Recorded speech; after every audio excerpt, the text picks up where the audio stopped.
Oh, what it do, y'all? It's your boy E2 coming back at you after this miserable game on a beautiful Sunday afternoon. That's why I told y'all I hate playing at 1 o'clock. I don't know what it is. Playing at 1 o'clock is not conducive to anything. But anyway, that ain't got nothing to do with nothing. But I'm reaching. Reaching, ain't grabbing nothing. Where do I start? Dallas Cowboys get devastated by the New Orleans Saints, 44-19. Now, let's get into the nitty gritty. The New Orleans Saints, as I said in the early part of my video before the game, I basically said that, hey, this is one of those teams that you don't underestimate because of the simple fact that they have a lot of firepower, right? I don't know what the Cowboys were thinking coming into this game. You know that the Saints are a very fast team. That boy, Rashid, that boy fast. The fastest guy in the NFL. He's even faster than Tyreek Hill. That 9 route that he scored, there's nothing you can do. Those guys were in coverage. They were there. I saw it. Only thing you can do is keep your hands up. That's it. That's all you can do. Because anything more of a coverage would have been a PI. So, I mean, I can't blame for that. But what I can blame for is one thing that you knew as the game was going on, that the Saints offense were killing you on that outside. Alvin Kamara with 4 damn touchdowns. Ridiculous. Like, I mean, they were just coming at us at all pulse. They were they were all over the place. Alvin Kamara, Chris Olave, Taysom Hill. I said in my earlier video, Taysom Hill is a quarterback, he's a running back, he's a wide receiver, and he's a tight end. That boy plays all the offensive skill positions. All of them. All of the offensive skill positions he plays. And you knew that when Gary Kubiak took over, after Drew Brees left, you knew that he was going to think like, we got this older guy with Taysom Hill that still got some juice in him. What can we do with him? Oh, you've already done tight end quarterback stuff. Let's throw you in a run game. Let's throw you as a fullback. Let's put you out wide as a wide receiver. Let's do different things with you. Cowboys definitely got humbled today. Now, I always was humble about it. Now, I know there was probably some other Dallas Cowboy YouTubers that were saying that we were going to blow them out. I didn't think that we were going to blow them out. Like I said, I thought maybe we could win by at the most 2 touchdowns. But that was after we've had done what we did as far as stopping the run and things of that nature. But you didn't get a chance to do that. Alvin Kamara came out here and he was running like his hair was on fire. Now, to give the Saints their credit, the Saints are a really good team. And I said this going in. There are no pushovers. Yes, they beat Carolina. You couldn't really base their skill on Carolina because Carolina sucks. Carolina's getting their butt whooped tossed right now as we speak. I think the game is over too, but they only scored like 3 points, I think.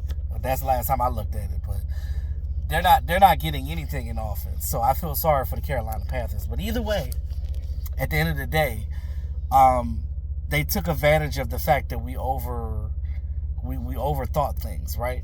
A lot of things is when a team is killing you in the screen game and with the speed that they have, you got to anticipate them going on the outside. You have to anticipate them in your gaps. That's why staying in your lane and staying focused is the best way to defeat a team. We did make some plays, towards the end and things of that nature, but I mean, by then it was already too far gone. Dak Prescott tried to come back the best he could. It just lets you know now, without Jake Ferguson out there, we know who our top targets are. Jake Ferguson and CeeDee Lamb. You know they're going to bracket CeeDee Lamb. He's our number one receiver. These other guys got to step up. I'm proud of Cooks, of what Cooks did, and Cooks trying to, get open and doing what he did. Tober had a couple of passes, but we got to get more production with this wide receiver core as well on the offensive side. Now, Dak Prescott and the offense, they try to do what they could, but when you're behind by that much, you have to, because we were running the ball fine. Rico Dowdle with a little bit of Zeke sprinkled in there, we were doing it. But when you start getting behind, you got to abandon the run game, because you got to throw the ball to catch up. And what happens when you throw the ball a lot? It gets picked off, and that's what happened. Dak got picked off twice. It is what it is. I mean, Dak did what he could. I'm not upset with Dak. I mean, this game was more so the defense, not doing their part. Now, I'm not gonna hang the banner. I'm not gonna hang the towel over their head, because at the end of the day, we're not gonna play another offense like this year. I don't think. San Francisco is probably the closest as far as a team that runs motion and screen all the time, but we already know how the 49ers are. We don't play the Saints as much. Last time we played the Saints, we beat them. So my thing is this: teams change. So we didn't really have a lot of tape. We saw what they did with Carolina, but it was more of the stuff that we already knew. They came in the game knowing how aggressive we were going to be on defense, and they saw how our linebackers were going to be. They was like, okay, well, we're just going to counteract that. And they just had to get a better game plan. Shout out to the Saints. Give them their credit. They're a good team. They did what they did. They whooped our ass. I mean, we just got to learn from this, and, it's only week 2. We're 1-1. We got the Ravens next week. The Ravens' biggest threats on offense is Lamar Jackson and Derrick Henry. Now, Derrick Henry, although he was a guy with the Titans that is a big bruising running back, but remember, why do you think the Titans got rid of him? Teams don't get rid of assets for no reason. He's not the same Derek Carr that he was before. Not diluting what he can do less. He can still run the ball, but I think that the way our defense is predicated now with Mike Zimmer, we can stop a guy like him. He's not shifty like Alvin Kamara is. Alvin is fast. You know what I'm saying? Like, he's a guy that can run up the middle, cut on you. You got Chris Olave. You got that fast guy, and Rashid, whatever his name is. And, they got speed all over the place. And then with Taysom Hill, you don't know what he's going to do. So you're watching so many different things, so you don't know how they're going to attack you. When a team has that much firepower on offense, it's deadly. And they can literally do what they want to do. And I think the Saints, shout out to them, they might actually go to the playoffs. They haven't been in the playoffs since Drew Brees retired. And yeah, so I mean, it's about time for them to figure some things out too. So them and the Lions are good now. The Lions has a great defense. So these teams that have been sorry for years are good. Even the Browns defense is good that we played week 1. Yes, we demolished them, but understand that that's how good our offense is too. That y'all people that are down on Dak and this and that. I'm like, what you have to look at it from the X's and O's perspective. I know some of you that are not, you guys are fanboys and fangirls. I get it. That you're every right to be. But me, I just think on a different level, because 1, I played football. 2, I'm a content creator, so I can't be a homer anymore, and I'm no longer that. I have to speak things the way they are. You know what I mean? And truth is, yeah, we lost, but I'm not down on this defense. I think Mike Zimmer has a way better scheme than what we had with Dan Quinn. The discipline is there. We're not soft like baby poop like we was last year. The discipline is there. It's just that they just snuck up on us. I mean, you got to give the Saints credit. They get paid too. They're a pro team too. They have veterans at every level. You talk about running back. Alvin Kamara has been in the league just as long as Zeke Elliott has. He's a veteran.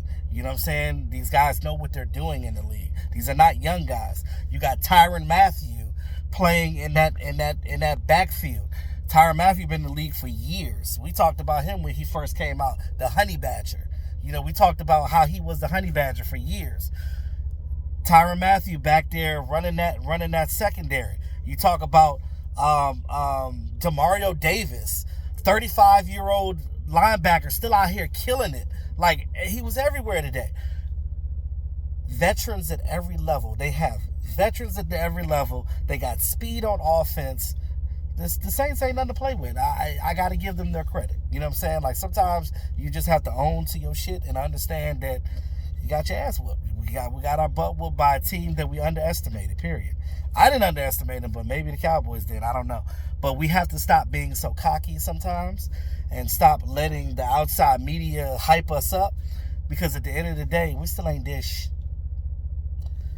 We got to make it to the NFC title game, period, this year. Because if we don't, poor Mike McCarthy ain't going to be here no more. So, and I want Mike McCarthy here. I like him as a coach. I do. But, you know, we gotta figure this thing out going forward and do what we do. We have to get back to what we were week one, figure it out. You know, don't go in the game cocky, don't go in the game thick. I don't care if you're playing Carolina. We know Carolina sucks. But even when you play them, understand you are the Dallas Cowboys. Every team is going to play you like it's their Super Bowl. The Saints are right now probably in the streets in Louisiana, probably like, they getting it. They drinking and partying right now, getting drunk and falling off of whatever they do on Bourbon Street. I don't know. I ain't never been. But I'm going to tell you, because when a team beats the Dallas Cowboys, it's bragging rights for them. So that's the bad part about being America's team. Everybody wants to beat us. So there's no weeks we can slack off. Every week we have to bring it. So that's the mindset we got to have. Bully ball. Be a man. Grow up. Be mature. That's it. Because other teams is ready. We got to stay ready too. You know what I'm saying? Because if you stay ready, you ain't got to get ready. Hey. Like, share, subscribe to the channel, man. It's your boy E2 Blue, always keeping it real. Peace.